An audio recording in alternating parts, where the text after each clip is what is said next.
with that, a very good afternoon, sir. Welcome to the show. Good afternoon.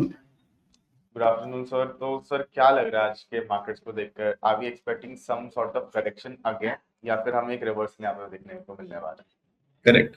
तो अगर हम market को देखा जाए तो market is the fifth straight session की 5वां दिन है जब मार्केट गिर रहा है लगातार 0.5% 1% मार्केट डेली करेक्शन हुआ है मार्केट के अंदर। अब मार्केट फिलहाल एक सपोर्ट लेवल्स के आसपास आ गया है जो 24,800 है। 24,800 के आसपास मार्केट में एक स्ट्रॉन्ग सपोर्ट लेवल है जो बेसिकली इसका 50 डे मूविंग एवरेज है। Okay, right. 24,800 आपने कहा जी। यस, और अगर ये ब्रीच होता है मार्केट अगर यहाँ पे सपोर्ट नहीं ले पाता है अपने 50 डे मूविंग एवरेज पे तो फिर 200 डे मूविंग एवरेज का सपोर्ट है वो 24,300 के आसपास। ओके, सो सर आपने जैसे कहा कि सपोर्ट की काफी क्लोज है निफ्टी, स्पेशली अगर हम बात करें तो आपने 3 लेवल्स यहाँ पर बताए थे, 24,800 एंड 24,700, बट करेंटली अगर आप निफ्टी को देखो 25,000 के लेवल पर है, तो यहाँ से क्या कोई ट्रेड बन सकता है निफ्टी पर या कोई इंट्राडे या पोजिशनल आउटलुक?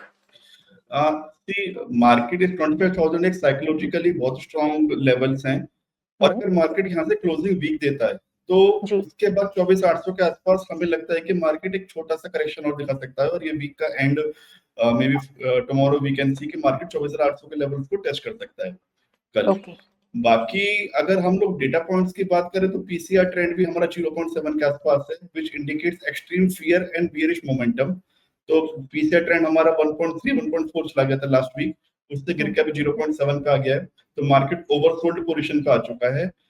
और दूसरा एफआईज ने भी लगातार पिछले 3 दिन से 20,000 करोड़ के आसपास की सेलिंग करी है इक्विटी सेगमेंट में, तो एग्रेसिव सेलर्स भी बन गए हैं एफआईज ने। अगर हम इंडाइसेस की बात करें तो आज ब्रॉड बेस्ड सेलिंग हो रही है पिछले 2 दिन से, जिसमें कि आज भी हम देख रहे हैं कि 29 sectors are positive and 81 sectors are trading negative, तो ब्रॉड बेस्ड सेलिंग्स हैं। लेकिन ऑन द पॉजिटिव साइड यहाँ पे एक पॉजिटिव साइड पीएसयू बैंक्स के लिए आई है, जहाँ पे पीएसयू बैंक्स में गवर्नमेंट ने जो अपना कैप था फॉरेन इन्वेस्टमेंट कैप, जो पहले 20% था कि कोई भी foreign investors like Citi, JP Morgan या कोई भी बड़े बैंकर्स इंडिया के पीएसयू बैंक्स में इन्वेस्टमेंट कर सकते हैं, जॉइंट वेंचर कर सकते हैं, तो this cap now increase to 49%। तो ये बहुत बड़ा बूस्टर है पीएसयू बैंक के लिए कि यहाँ पे पीएसयू बैंक के अंदर एक बहुत बड़ा इक्विटी का इनफ्लो होगा। सेकेंडली क्या है कि foreign expertise, foreign capital PSU bank के अंदर भी आएगी, तो इसलिए हम देख रहे थे कि पीएसयू बैंक पिछले एक हफ्ते से मोमेंटम में भी थे, मतलब इंडेक्स इटसेल्फ 3-4% अप है और इंडिविजुअल स्टॉक्स में तो काफी मोमेंटम है पिछले 1-1.5 हफ्ते से। तो ये न्यूज दिस वीक अभी मार्केट में फ्लोट हुई है, तो यस, बट उसके यस वो होता ही है कि मार्केट में जब कोई भी बड़ी न्यूज आनी होती है तो उसके इम्पैक्ट पहले से दिखने शुरू हो जाते हैं। Large investors, big investors start making the positions. तो अभी पीएसयू बैंक से मुझे लगता है कि पॉजिटिव ट्रिगर है और यहाँ से आगे फर्दर रैली भी एक्सटेंड हो सकती है, but this is the big trigger.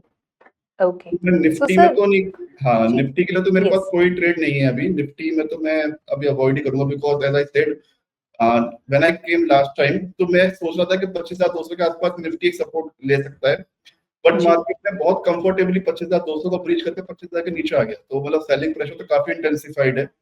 तो यहाँ पर पोजीशंस तो नहीं निफ्टी में कोई बना पाएंगे, ना बुलिश की ना बियरिश की, बिकॉज सपोर्ट लेवल्स भी पास में है।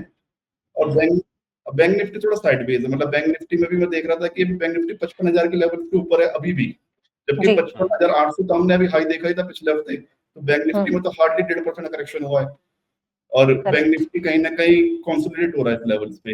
राइट सर, तो bank Nifty is quite strong. एक उसमें पीएसयू बैंक तो है जो उसको पॉजिटिव ट्रिगर दे रहा है, बाकी प्राइवेट बैंक्स में भी हम देख रहे हैं कि एचडीएफसी बैंक, आईसीआईसीआई बैंक सब सपोर्ट लेवल्स पे दोबारा आ चुके हैं। सो यहाँ से अगर दोनों पीएसयू बैंक से प्राइवेट बैंक दोनों ने पार्टिसिपेशन स्टार्ट कर दिया तो बैंक निफ्टी का 50 डे मूविंग एवरेज है व्हिच इज स्टिल अगेन 55,200 के आसपास, वहां से सपोर्ट लेके बैंक निफ्टी में बहुत शार्प रैली ऊपर की तरफ आ सकती है। तो अभी हमने लास्ट वीक ही बैंक निफ्टी का कॉल ऑप्शन भी दिया था, तो अभी मैं ट्रेड फर्दर तो नहीं दूंगा बिकॉज हमने जब कॉल ऑप्शन दिया था जब बैंक निफ्टी 56,200 के आसपास ही ट्रेड हो रहा था। अभी उसके बाद से थोड़ा सा करेक्शन हुआ है, सॉरी 55,700-800 के आसपास ट्रेड हो रहा था, उसके बाद थोड़ा करेक्शन हुआ है, बट हमने अपने ये बोले कि अगर आपने कॉल पोजीशंस ओपन कर रखी है अपने नेक्स्ट मंथ की तो you continue to hold the position, if not yet so maybe in the next session I में कंफर्म कि आप दोबारा बाय कर सकते हैं, एवरेज कर सकते हैं। ओके, सर ने काफी बेहतरीन इंसाइट दिया कि एक न्यूज आई थी जो कैपिंग थी वो यहाँ पे इंक्रीज हो चुकी है, उसके कारण यहाँ पर पीएसयू सेक्टर में काफी शानदार मोमेंटम भी हमें देखने मिला था एंड एक्सपेक्टेशन है कि शायद ये मोमेंटम यहाँ से कंटिन्यू हो सकता है। सर जैसे कि आपने पीएसयू बैंक पर ओवरऑल बुलिश व्यू का है एंड अगर हम बैंक निफ्टी को भी देखें तो लास्ट 15 मिनट्स में काफी स्ट्रॉन्ग वॉल्यूम के साथ ही इसने डे हाई को ब्रेक किया है। तो ऑफ कोर्स आपने कहा था कि ऑलरेडी एक लॉन्ग कॉल की पोजीशन ओपन है, बट अगर हम फिलहाल अगर बैंक निफ्टी 55,500 का लेवल ब्रीच करता है तो नेक्स्ट कौन से इंपॉर्टेंट लेवल्स होंगे? मैं बेसिकली बैंक निफ्टी में ही ट्रेड्स दूंगा। मैं इंडिविजुअल स्टॉक्स के ऊपर मैंने ट्रेड्स निकाले लॉन्ग साइड पे, तो वो मैं ट्रेड शेयर करना चाहूंगा। बिल्कुल इस index instead of going index, because index में अभी प्राइवेट बैंक पार्टिसिपेट नहीं कर रहे हैं, इसलिए बैंक निफ्टी थोड़ा सा रेंज बाउंड है और कह सकते हैं कि एक छोटा सा कंसोलिडेशन फेज में फंसा हुआ है। तो यहाँ पर एक बार हमें देखना मोमेंटम देखना शुरू हो गया कि पीएसयू बैंक तो मोमेंटम कर रहे हैं और प्राइवेट बैंक ने मोमेंटम स्टार्ट कर दिया, देन इजीली हम एक बैंक निफ्टी में फ्यूचर भी ओपन कर लेंगे बहुत जल्दी। अभी के लिए अगर मैं आपको बात करूं, before giving the trade recommendation, जो सेक्टर्स और स्टॉक स्पेसिफिक अगर हम देखें तो सेक्टर्स में आप कुछ सेक्टर्स अपने रडार में रख सकते हो, बिकॉज मार्केट अभी करंटली निफ्टी 24,800 के आसपास 50 डे मूविंग एवरेज के आसपास अभी होल्ड करा, तो यहाँ से बहुत शार्प रिकवरी आएगी। तो इमीडिएटली आप देख सकते हो कि कुछ सेक्टर जो स्टॉक्स अभी थोड़ा सा बेस बना रहे हैं या सेक्टर्स होल्ड कर रहे हैं, आप उसमें पोजीशंस को एक्सप्लोर कर सकते हो। Okay, perfect. तो सर आप सेक्टर्स आपने बहुत अच्छा व्यू दिया, प्लस आपने बताया कि पीएसयू पे हम क्या देख सकते हैं एंड हमें कहाँ पे इन्फ्लोज आ सकते हैं पोटेंशियली। तो सर अभी अगर हम स्टॉक स्पेसिफिक जाए तो कोई स्टॉक आज जो आप देख रहे हो? राइट, तो मैं पहला ट्रेड मेरा रिकमेंडेशन होगा आरबीएल बैंक में। RBL bank, okay. तो आरबीएल बैंक आज ऑलरेडी 2% के आसपास ऊपर ट्रेड कर रहा है, बट ये एक रेंज को तोड़ने की कोशिश कर रहा है जो उसकी लॉन्ग टर्म रेंज है और फंडामेंटली स्टॉक स्ट्रांग है। अगर हम देखेंगे पिछले 1-1.5 हफ्ते से मार्केट में करेक्शन है, but RBL bank without any correction hold कर रहा है अपने टॉप को। इसका मतलब ये है कि जैसे ही मार्केट में रिकवरी आएगी इमीडिएटली ये रेंज को ब्रेकआउट कर देगा कंफर्टेबली, और जिसका हमें एक इम्पैक्ट आज से दिखना शुरू हो गया है कि अभी स्टॉक में थोड़ी मूवमेंट दिखी है। फंडामेंटली बहुत स्ट्रांग स्टॉक है, इसलिए मुझे लगता है कि ये स्टॉक नेक्स्ट लेवल पे जा सकता है। ओके, सर क्या करंट फ्यूचर प्राइस पे कोई ट्रेड हम इनिशिएट कर सकते हैं स्टॉक में आरबीएल बैंक इसमें मैं ऑप्शन का ट्रेड दूंगा okay instead of going future, क्योंकि इसकी लॉट साइज बहुत बड़ी है जी। और दूसरा क्या है कि ऑलरेडी स्टॉक काफी चल गया है, तो मैं इसमें ऑप्शन दूंगा नेक्स्ट मंथ का। ठीक है सर, तो यहाँ पे मैं एक बार खोल देता हूँ। तो सर यहाँ पर एक लॉन्ग कॉल के साथ हम जाने वाले हैं, राइट? यस, इसमें हम स्प्रेड बना देते हैं, बुल स्प्रेड बना देते हैं जिसमें हमें स्टॉप लॉस का भी टेंशन नहीं रहेगा। ठीक है सर, तो बुल कॉल या बुल पुट के साथ जाना चाहेंगे? बुल कॉल बनाएंगे, बुल कॉल के साथ जाना चाहेंगे।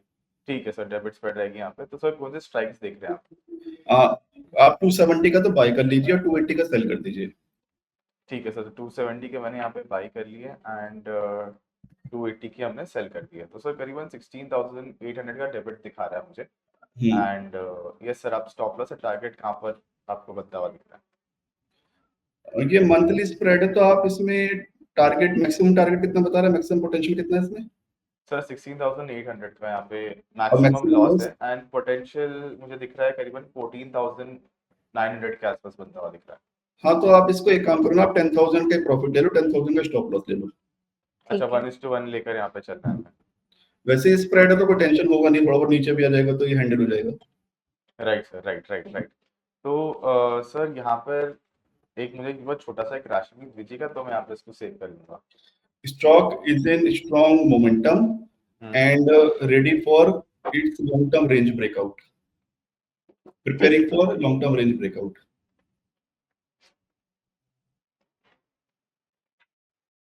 इसी रैशनल के साथ हम ये ट्रेड को यहाँ पर सेव कर देंगे। सर क्या पीएसयू में से कोई और पिक होगा जिस पर आप कोई कंडीशनल एंट्री या व्यू पॉइंट शेयर करना चाहोगे, आगे बढ़े नेक्स्ट स्टॉक की? राइट, दूसरा ट्रेड मेरा प्राइवेट से होगा AU bank. AU bank, okay sir, again bullish view ही होगा? हाँ, ये फ्यूचर ट्रेड और पोजिशनल ट्रेड होगा। ठीक है, फिलहाल 746 के आसपास ये स्टॉक ट्रेड कर रहा है। आप कहां तक एक मोमेंटम एक्सपेक्ट करो इसमें? टारगेट स्टॉप लॉस क्या होगा, इन कौन से इंपॉर्टेंट डेटा पॉइंट्स होंगे? टारगेट होगा हमारा 762 और स्टॉप लॉस होगा 730। ओके, 762 तक का यहाँ पे टारगेट एक्सपेक्टेड होगा एंड स्टॉप लॉस कौन सा होगा इस पर? 730 का स्टॉप लॉस होगा। सर इस पर क्या कोई एक ट्रेड यहाँ पे डिप्लॉय कर सकते हैं एयू बैंक पर? हाँ, इसमें फ्यूचर ट्रेड ओपन कर दीजिए, 2% की टारगेट है, 2% का स्टॉप लॉस है। ओके। ओके, तो सर और जीरो बैंक हमारा में, इसमें 1 वीक ले लीजिए थे। और सर आप एक बार रिपीट कर सकते हैं, आपने क्या बोला? टारगेट है हमारा इसमें 762 का और स्टॉप लॉस है 730 का। ओके, 762 का यहाँ पे एक टारगेट है। एंड सर ये मंथ की एक्सपायरी रहने वाली कि नेक्स्ट मंथ की एक्सपायरी हम देखने वाले हैं? ये इस मंथ की एक्सपायरी ठीक है, 30 ये मंथ, ठीक है सर, तो मैं यहाँ पे एक बार वो फ्यूचर्स को लॉन्ग कर लेता हूँ। तो 760 का टारगेट है एंड 730 का स्टॉप लॉस 730 का यहाँ पे एक स्टॉप लॉस है। जी। होल्डिंग पीरियड कब तक होगा सर इसका? 1 वीक। 1 वीक तक हमें ये ट्रेड यहाँ पर होल्ड करें। सर पर्टिकुलरली आपने ये स्टॉक को ही पिक क्यों किया, मतलब रैशनल क्या हो सकता है ये ट्रेड पर? So basically rationale is कि stock is giving bullish reversal ठीक है। and fundamentally stock is holding very good rating. Out of 10 the stock is holding 8.1 rating, Finco's rating. Okay, सो इसी रैशनल के साथ एंड 1 वीक के holding period के साथ हम ये ट्रेड को भी यहाँ पर सेव कर देंगे। सर अपार्ट फ्रॉम बैंकिंग अगर कोई और सेक्टर हो जिस पर आपको कोई ओवरव्यू शेयर करना हो तो नेक्स्ट पिक एक स्टॉक शॉर्ट के लिए है मेरे पास, ओके, कौन सा होगा? Astral, ASTRAL, astral. Yes sir. Okay, astral को सर ने यहाँ पर पिक किया ऑन दी बेरिश एंड फिलहाल 1405 पर ट्रेड करा है। नेक्स्ट इंपॉर्टेंट लेवल्स कौन से होंगे? हाँ, तो अभी करंट रेंज पे सेल कर देंगे। टारगेट होगा इसमें Okay. थोड़ा बड़ा, 1350 का टारगेट है ठीक है, और 1455 का स्टॉप लॉस है। ठीक है, तो 1350 का टारगेट आपने तो कहा। सर इसमें डायरेक्टली फ्यूचर्स ही बेचना है हमें, राइट? हाँ, फ्यूचर ही बेचेंगे। ठीक है सर, तो मैं यहाँ पे एक बार फ्यूचर्स को सेल कर देता हूँ एंड यस 14 स्टॉप लॉस कहाँ तक का था? 1410 1452 1450 का स्टॉप लॉस है and 55, target 1455, 1455 okay and target is at 1350। 1350 yes. Okay sir. तो सर करीबन 19,000 का स्टॉप लॉस है एंड 24,000 का मुझे एक यहाँ पे प्रॉफिट बनता हुआ दिख रहा है। तो सर Right. इसकी होल्डिंग कब तक रहने वाली? ये एक्सपायरी की हम कर रहे हैं, राइट? नहीं, ये एक्सपायरी में तो शायद नहीं हो पाएगा, ये टारगेट अचीव हो भी सकता है बट हमें 2 वीक रखने पड़ेंगे इसके। ठीक है सर, तो मैं नेक्स्ट एक्सपायरी की ले लेता हूँ यहाँ पर 28 अक्टूबर की। तो यहाँ पे मैं इस हिसाब से इसको सेव कर लेता हूँ। करेक्ट। ठीक है सर, एंड एक छोटा सा राशन भी दे दीजिएगा मुझे, तो मैं इमीडिएटली इसको यहाँ पे सेव कर लेता हूँ। Stock is in down trend, okay trading below 200 day moving average and 50 day moving average. Okay perfect. तो ये रैशनल के साथ हम ये एस्ट्रल के स्टॉक पर एक जो बेरिश ट्रेड आई थी वो भी हमने यहाँ पर सेव कर दी। 2 ऑन दी बुलिश एंड एक हमने ऑलरेडी ट्रेड ले लिया on the bearish and. Sir इसके अलावा अगर हम देखें ओवरऑल आईटी में जो एक गिरावट थी, क्या वो एक्सपेक्टेड होगी कि और फॉल आ सकती है या फिर क्या कोई आप रिवर्सल एक्सपेक्ट कर रहे हो? सो देखा जाए यस, आईटी सेक्टर मतलब अगर हम इस वीक में देखा जाए तो सबसे ज्यादा फॉल आईटी सेक्टर में, और 5% के आसपास लास्ट 1 वीक में आईटी सेक्टर में फॉल हुआ है, मतलब लास्ट 5 जी। ट्रेडिंग सेशंस में। उसके बाद मेटल्स में 4% की गिरावट आई है, रियल एस्टेट में सेक्टर में 4% की गिरावट आई है। तो ये कुछ सेक्टर्स है जो बहुत ज्यादा अंडर परफॉर्म कर रहे हैं और मुझे लगता है कि यार टीसीएस में ब्रेक डाउन हुआ है, तो टीसीएस में और फर्दर करेक्शन आएगा तो फिर साइड बाय साइड बाकी स्टॉक्स में भी करेक्शन आ सकता है। तो Okay. आईटी से तो दूर ही रहे, और आईटी को शॉर्ट के लिए भी मैं तो अभी इसलिए रिकमेंड नहीं करूंगा क्योंकि ऑलरेडी ओवरसोल्ड टेरिटरी में जा चुका है, मतलब सारे स्टॉक अपने लॉन्ग टर्म सपोर्ट पर खड़े हैं इस वक्त, जी। जो उनके मेजर सपोर्ट्स हैं। तो ओके। या तो वहां से एक बाउंस मिल जाए क्योंकि ये स्टॉक तो भी डाउन ट्रेंड में ही है, तो अगर एक बाउंस मिल जाता है यहाँ से, जैसा अभी हमें पिछले हफ्ते देखा था एक बाउंस मिला था सेल ऑन राइज का आईटी में, करेक्ट। तो हमने उसका एडवांटेज उठाया था। तो हमने टेक्नोलॉजी सेक्टर को तो वैसे भी हम बेयरिश ही थे क्योंकि उसका ट्रेंड ही वीक है, तो अगर दोबारा से कोई एक बाउंस बैक मिलता है तो उसको हम तब देख सकते हैं सेल सेक्टर में। Okay perfect. तो काफी ज्यादा गिरावट ऑलरेडी हो चुकी है, कभी भी बॉटम आउट होके यहाँ से रिवर्सल भी आ सकता है या फिर और सेल ऑफ आ सकता है। थोड़ी सी दूरी बनाकर रखेंगे ओवरऑल आईटी पैक से। सर इसके अलावा अगर हम देखें 2 सेक्टर जिसमें कि लास्ट 30 मिनट्स में काफी ज्यादा एक्शन है, क्या इंट्राडे या पोजिशनली कोई व्यू पॉइंट होगा from that particular sector? So I am talking about power and pharma, दोनों में ही काफी स्टॉक्स अपने डे लो को ब्रेक कर रहे हैं, तो इस पर कोई आउटलुक आपका? Pharma banks, pharma sector. Sir pharma की हम बात कर रहे हैं यहाँ फार्मा जी। Yes sir. फार्मा तो अभी फार्मा में तो गिरावट ही आई है, पिछले एक हफ्ते में लगभग फार्मा सेक्टर में प्रॉफिट बुकिंग आई है। पावर भी अपना होल्ड ही कर रहा है अभी, तो इसमें बेसिकली दूसरा सेक्टर अच्छा जो लग रहा है ना, वो ये लग रहा है जो केबल्स वाला पार्ट है ना, जी। राइट इसमें सर। कोई गिरावट नहीं मिली। इसमें आप केबल से कंपनी देखोगे, चाहे पॉलीकैब देख लो, या फिर आप डायनामिक केबल्स देख लो, ये सब कंपनीज परफॉर्म कर रही हैं। ओके, तो एफएनओ सेक्टर में हमारे पास सिर्फ एफएनओ में सिर्फ पॉलीकैब अवेलेबल है, तो क्या इस पर आप कोई? हाँ, ये सेक्टर थोड़ा सा आप ये कह लो कि फ्यूचर ओरिएंटेड तो नहीं है। पीएसयू बैंक से है, देखो अगर पीएसयू बैंक में अगर पोजीशन बना रहे तो पीएसयू बैंक अभी पीएसयू बैंक में काफी रडार होगी, काफी स्टॉक्स आए मेरे पास स्कैनर में, मैं आपको नाम लेता हूँ तो आपको बताता हूँ। इंडियन बैंक एक रडार में आया है, सिटी यूनियन बैंक रडार में आया है, पीएनबी आया है रडार में, स्टेट बैंक ऑफ इंडिया आया है, यूनियन बैंक ऑफ इंडिया आया है, आईडीबीआई बैंक आया है, बैंक ऑफ इंडिया आया है, बैंक ऑफ बड़ौदा आया है, कैनरा बैंक आया है। ये सारे पीएसयू बैंक हमारे रडार में आए हैं आज स्कैनर में कि ये फर्दर मोमेंटम मेंटेन करेंगे। ठीक है सर। तो सर एक्चुअली क्वेश्चन रहेगा सर, जैसे आपने कैनरा बैंक को भी मेंशन करा है यहाँ पे, तो डू यू थिंक यहाँ पे जैसे उसने एक बहुत बड़ा अपटिक हमें देखने को मिला बीच में, नाउ एक रिट्रेसमेंट आ चुका है इसमें, तो डू यू थिंक यहाँ पे हमें एक अच्छी एंट्री बनती हुई दिख सकती है फॉर कैनरा बैंक? जैसे आप इसका डेली चार्ट देखोगे ना एक बार कैनरा बैंक का, तो डेली चार्ट में अभी बेस बनना बाकी है इसका, अभी नीचे आएगा, थोड़ा सा सपोर्ट लेवल पे आसपास आकर बेस बना ले, क्योंकि ये जो कैंडल्स है ना इंडिसाइसिव कैंडल्स हैं, ये सब ये हमारी विक बन जाती है, डोजी बन जाती है, या फिर ये ऊपर से जो ना शूटिंग स्टार बन सकता है, तो ये अभी इंडिसाइसिव कैंडल्स है। यहाँ से अगर ये इनगल्फ हो जाता है पूरा, समझो नेक्स्ट लेग ऑफ रैली में पूरी पूरी कैंडल को इनगल्फ करके इसकी क्लोजिंग पे अगर क्लोज होता है स्टॉक, तो ये ब्रेकआउट फिर सस्टेन करेगा। और अगर यहाँ से अगर ये समझो डोजी बन के वापस करेक्शन होता है, तो हो सकता है कि स्टॉक 2-3% नीचे आए, फिर दोबारा रिकवरी है। तो अभी इंडिसाइसिव मोड में है कैनरा बैंक। अच्छा, ठीक है सर। तो यहाँ पर आपको थोड़ा सा इंडिसाइसिव लग रहा है, थोड़ा सा wait and watch is what we are looking, right sir? But net basis पे अगर आप देखने जाएंगे तो एक अच्छा बुलिश बायस इस पे बनता हुआ नजर आ रहा है फिलहाल के लिए, एंड थोड़ा सा वेट एंड वॉच करके फिर हम बेसिकली इसमें इनिशिएट कर सकते हैं ट्रेड्स। करेक्ट, क्योंकि जैसे बैंक की मैंने जैसे टोल्ड यू कि 6-7 सिग्नल्स आए हमारे पास, बट 2 सिग्नल मैंने आपको रिकमेंड किया, एक आरबीएल बैंक और एक एयू बैंक, जो कंफर्टेबली मुझे लगता है कि अभी सही जोन में है, थोड़ा सा सेफ पैटर्न उनके। बाकी स्टॉक्स में भी हम बुलिश मोमेंटम पे है, बट अभी उसका हम छोटा सा करेक्शन मिले, क्योंकि एसबीआई बहुत ज्यादा चल गया, बैंक ऑफ बड़ौदा हमारा ऑलमोस्ट 12-14% चल गया 2 हफ्ते के अंदर। तो अब ये सब स्टॉक जो अच्छे स्टॉक्स है ना पीएसयू, सब 10-12% चल चुके हैं जी, including PNB, including union bank. और अब न्यूज़ मार्केट में आउट हो गई है कि हाँ पीएसयू बैंक्स में जो फर्दर फंड रेजिंग हो सकती है। तो अब क्या होता है कि थोड़ा बहुत हो सकता है कि गिरावट आए, एक कंसोलिडेशन फेज हो, उस पर फिर इसमें एक रैली बने, और ये रैली जो रहेगी मीडियम टू लॉन्ग टर्म की रहेगी पीएसयू बैंक्स में। अच्छा, ओके ओके सर। तो सर एक आपसे आखिरी क्वेश्चन पूछना चाहूंगा, एक स्टॉक के बारे में पूछना चाहूंगा, that is going to be DLF sir. तो डीएलएफ पर सर आपका क्या व्यू होता है? डीएलएफ का देखना पड़ेगा चार्ट। यस सर जी।